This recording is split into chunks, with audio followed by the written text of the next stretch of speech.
Diangkat oleh nomor 5. Peringatan Hari Bakti Adiaksa ke-59 yang diselenggarakan di halaman Gedung Kejaksap Tinggi Sumsel, Jalan Gubernur Haji Bastari dimeriahkan dengan pertandingan futsal dan voli oleh jajaran Kejari di Sumsel. Pada pertandingan voli dimenangkan oleh tim voli Kejari Palembang saat melawan tim voli Kejari Ogan Ilir. Kepala Kejari OI Adi Tio Gunawan mengatakan kalau tim Kejari Ogan Ilir sudah mengeluarkan kemampuan maksimal saat melawan tim voli Kejari Palembang. Namun memang tim voli Kejari Palembang masih lebih unggul. Anggota tim cukup puas bisa menahan imbang di babak kedua. Masih bersalin. Masih nomor 5 adalah dilakukan Chandra. Babak pertama tadi kami menang melawan Kejati A. Sekarang ini kami kalah melawan Kejari Palembang. Jadi itu memang hasilnya.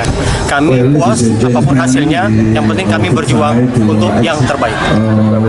Oke Pak, kenapa kita bisa tumbang Pak saat melawan Kejari Palembang? Yang pasti mereka lebih takut.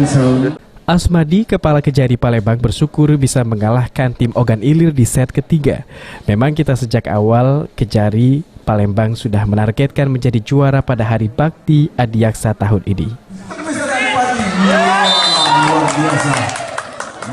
Setiap lawan ya tentunya kita harus menghitung kekuatan lawan, namun alhamdulillah hari ini kita berhasil memenangkan pertandingan karena atas kekompakan dari tim dari Kejari Palembang, saya kira begitu.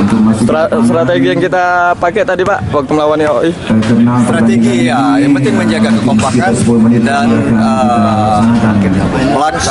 bermain bagus, khususnya melakukan servis itu diusahakan masuk. Nah sekarang kita sudah menang Pak, tim voli Palembang. Bagaimana target ke depannya Pak? Target kita ya juara, karena biasanya pada ini beberapa tahun terakhir biasanya Kejari Palembang sebagai juara, namun satu tahun belakang kita gagal hanya sebagai runner up, dan tahun ini target kita menjadi. Mardiansa, PAL TV. Menangkan pertandingan ini. Baik Bapak Ibu sekalian, kita saksikan.